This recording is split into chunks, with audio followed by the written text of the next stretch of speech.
Dealing with homelessness is truly a collective challenge. It is something that requires community to come together to care for the least of my brother.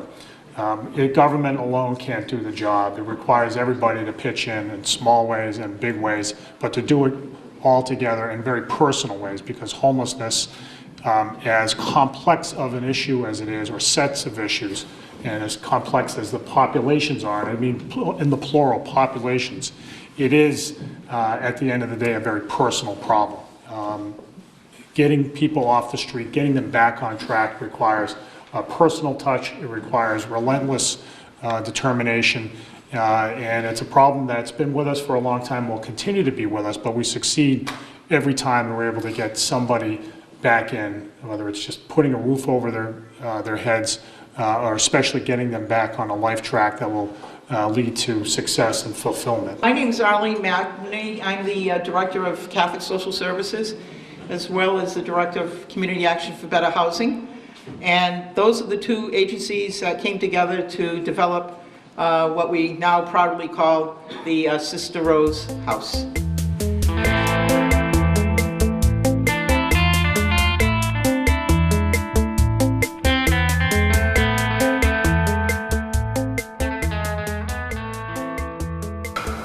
So is there anything that this location offers that the previous location didn't? Oh, it's huge.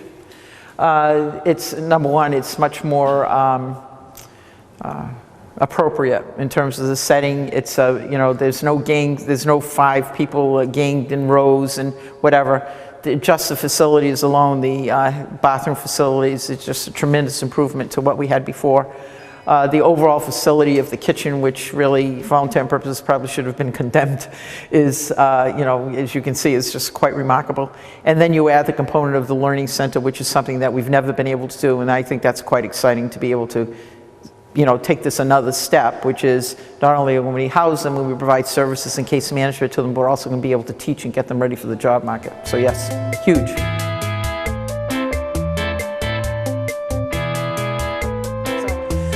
So here we have a tilt skillet, which none of us know how to operate, but we will soon, because we'll have, I have Chef Victor come over and do a little education to us about how this thing works. This is our 10-burner stove, which right now we operate off of, what, 4 burners, I think it is, if even that, right? Yeah. Yeah, 4 burners, so this is quite a shift. As you can tell, all the infrastructure here is new hoods. This is the up-to-date fire suppressant system so that we don't burn the kitchen down. And these are the double ovens, which are all, will allow us to prep food, keep it really sort of nice and warm, and so that people get maximization out of their meals. And here is a storage closet, which contains all our enormous pots and our mop closet, so that the floor can be, you know, everything can be kept clean. The hand sink. Behind you is a daily use, what we would call a daily use refrigerator. So this will be, rather than stuff that has to be stored, stuff that will be used routinely, and they can work out of this particular piece. The rest of this is somewhat explanatory. This is the heating, you know, to keep food warm. There you have your wash stations with quite a great dishwasher, actually, which will sanitize everything, and so that we can make sure that we've got any potential of some kind of health condition being taken care of by doing that.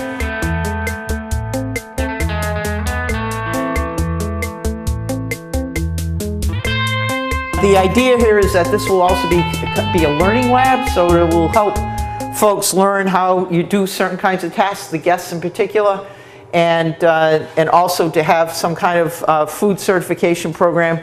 We look to that being able to take place somewhere in the fall, because in the spring it's sort of toward the end of all educational time periods. So that in the fall, that's when we'll be looking to start this particular piece up in conjunction with the WIB, who will be a player with us, and we're hoping to speak to the vocational school in terms of having them be partners with us in this.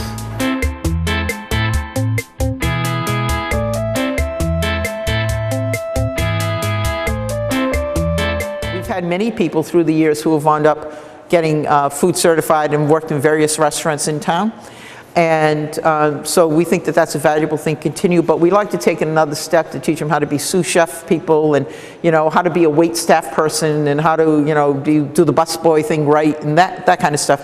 Because we think it's a position that people can get some level of growth in, as opposed to going to McDonald's. No offense to McDonald's, but I think in the regular restaurant market, that if people are trained to understand how to be appropriate in those settings, that you can do that. And know that we have seen people come through shelter who were former chefs or were sous chefs and sort of lost that skill or ran into some kind of difficulty in their lives that set them back. So this could serve as a refresher to them to get them moving again.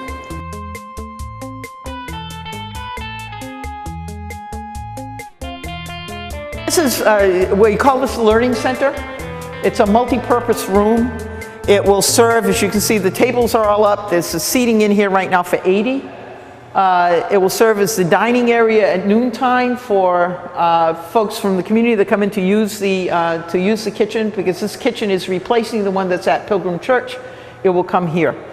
And also it will serve as a learning place for the guests, where we will doing, those who are participating in the kitchen program. This will be a place where they will learn how we serve food, how we interact with guests, how we set up tables, et cetera, et cetera, et cetera. So it's going to serve as a learning focused lab. We hope as time goes on, we will be expanding it to do things like GED, job coaching, and other kinds of things that get people ready to go into the work environment. In the back is an office where, it's an office.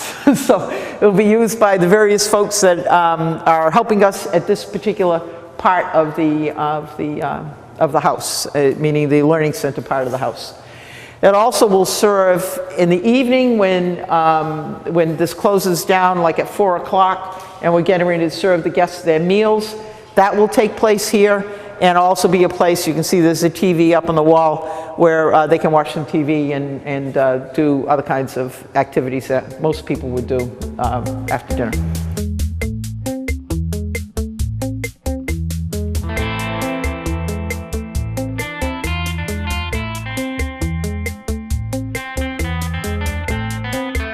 So this is named the McLean Saunders Learning Center, and it got its name because former Senator Biff McLean and former City Councilor John Saunders were instrumental in raising over $800,000 for this effort.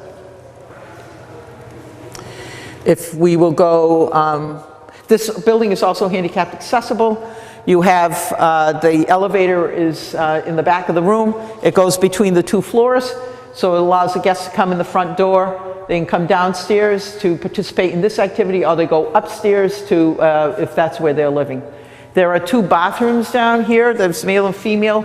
The male bathroom, which is, can be multifunctional, meaning multi-gender, has a shower which will work for guests that are out in the community and do not want to come in. Those are like encampments or whatever, and for various reasons do not want to be inside.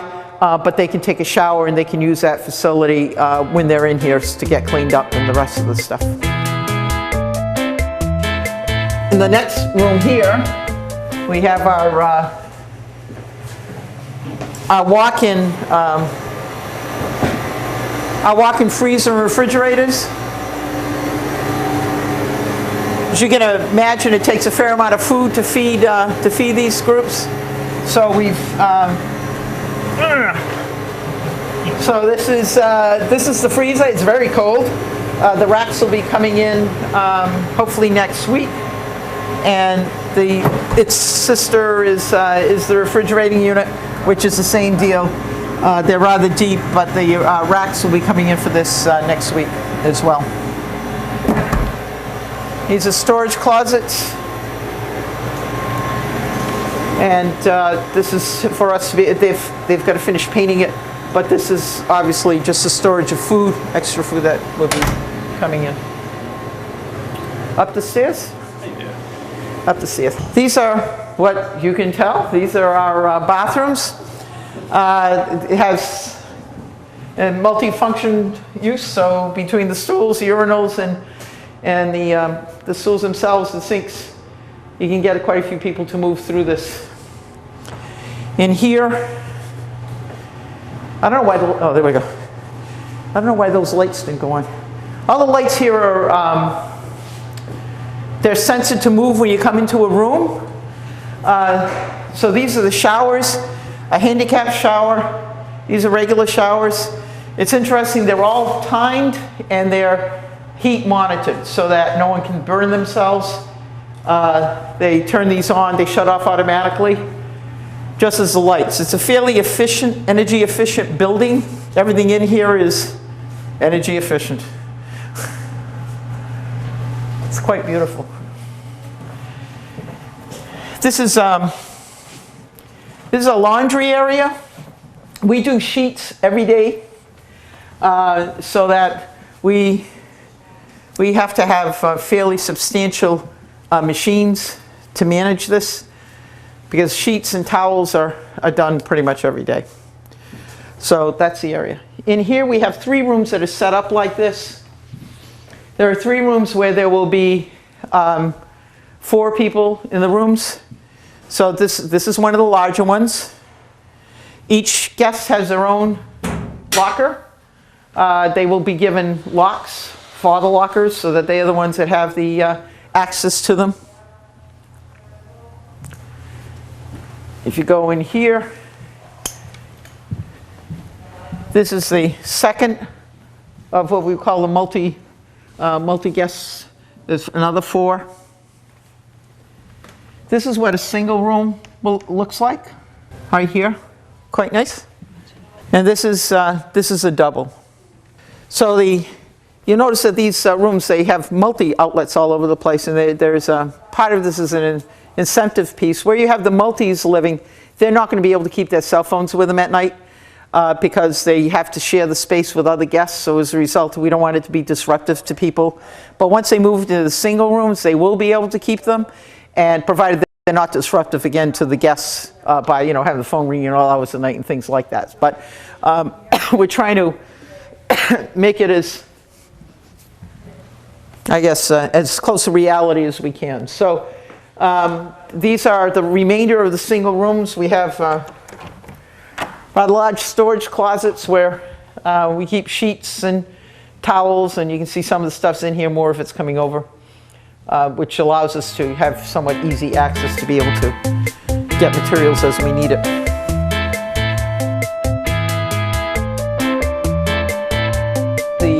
This is an office on this floor, which I just sent over to say the monitors need to be brought in now. So the whole system is monitored out of here, from the electrical and the heating systems to cameras. So the building has eyes in the sky sort of everywhere, meaning in all the general areas and outside the building all have cameras. So that's monitored out of here, and it allows us to really protect the property and protect the guests to make sure that we don't have people who shouldn't be on the property on the property. This used to be a fairly busy place in terms of crime, and although our presence now has minimized that substantially, we just want to make sure it keeps that way. Given that we have the women's shelter right next door, keeping this property safe is important for the guests, and so that's why they're there. So this will have monitors on it. It's a working office, as any other office will be. Those desks will be coming over with the movers next week. And that's what it will just be. It's interesting, the zones here are different. We've put in a separate system here that allows people to be in here without having to run that part of the building full blast. So that when the guests are not on this floor, if for some reason staff had to be here, they can be very comfortable in terms of their heat. And this is a fully air-conditioned building, by the way. So in terms of their heat and their air conditioning, without spending energy on the outside when nobody's in there.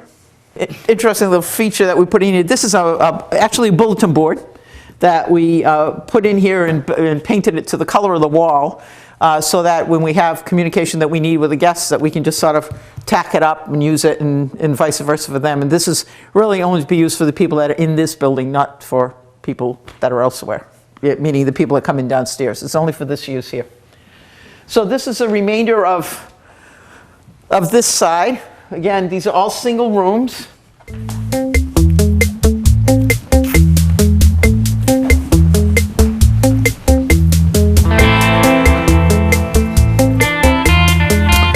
this is the primary living area.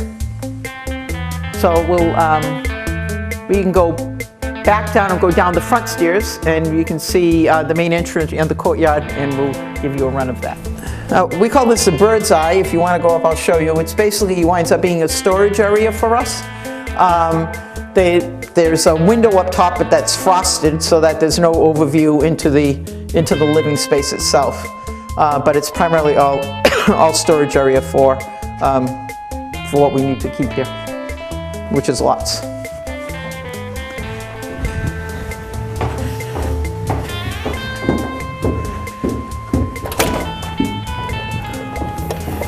This is a courtyard. This is the way the guests will come into the building. That is the women's house. That's Grace's house. And so the guests will enter through this gate here. They come in. There's some concrete benches coming in that will be scattered throughout this area. So this is where they basically get entry into the house. When they come into the house, they are searched. We warn them. They empty their pockets. They put things in containers that's marked with their names on them. And then once they're in the house, they're allowed to come out for a cigarette break, which is monitored, because we don't want anything that shouldn't be in the house, namely any kind of substance or any kind of weapons coming back into the house. So we're very careful once we screen them that they're in areas that we contain, and so that they don't have access and we don't have people illegally bringing things in. The women also have their own area on the other side. So they come up the stairs. Part of the reason is, if there's a handicapped person, they need to use this elevator, and so that we're not monitoring two doors at the same time. The handicapped person can come in this way, use the elevator for whichever direction they're going. The remainder of the guests come in this way, and it only would take one person to man all of this. If we had two separate entrances, it demands two different people, and then it becomes labor intensive when it shouldn't be. So the building is meant to be very functional and to be able to be handled by the appropriate number of staff, but not overstaffed. So that's why you have things like cameras which help you do that. It allows people to move through the building where staff doesn't have to be. So they don't have to be in laundry areas, they don't have to be upstairs when the guests are here. Once they're inside the building, it sort of becomes like the way you move through your house. That's the way that we move through the shelter. Currently, the shelter we're in right now demands that we have people on all 3 floors all the time, because showers on one level, eating's in another area. It can't accommodate all the people to eat at the same time, so they have to eat in shifts, which means you need a third person to be around too. So this eliminates all of that, makes it much more efficient, as well as cost effective to operate it like this. This is Sister Rose, who it's named after for all kinds of obvious reasons.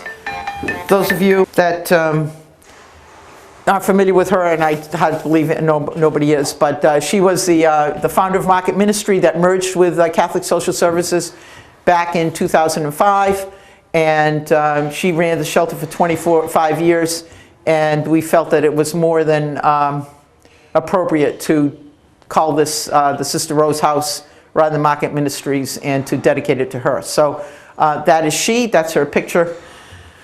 This is our front door, and the sign that names this is right there, Sister Rose House, and I want you to notice that the color is rose, which I think is sort of cool.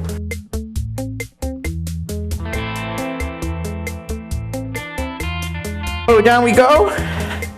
These are the folks that donated to make this a reality. It's our there's a light somewhere over there. Switch. There we go. There it is.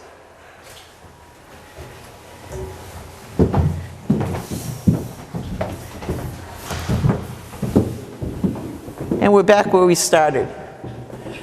This is, if everybody wonders where money goes and when you do these things, this is where it goes. This is I guess you would call it the guts of the building, in terms of the fire settings that have to go on, and all the cables and stuff that have to be brought in here. It's quite an effort.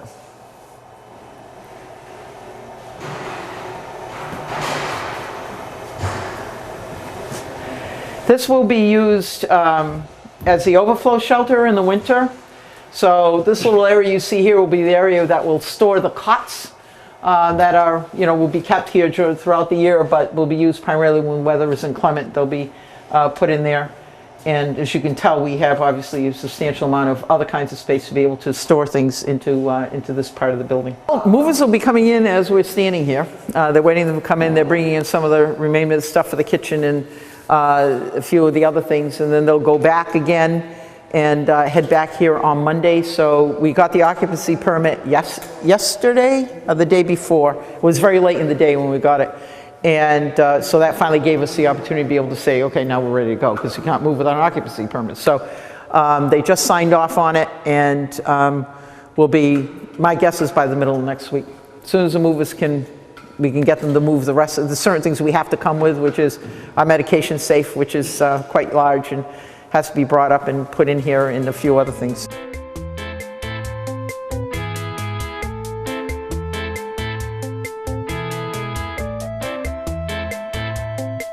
So this shelter is a shelter for the community. The community owns it. You helped us build it, it's yours too.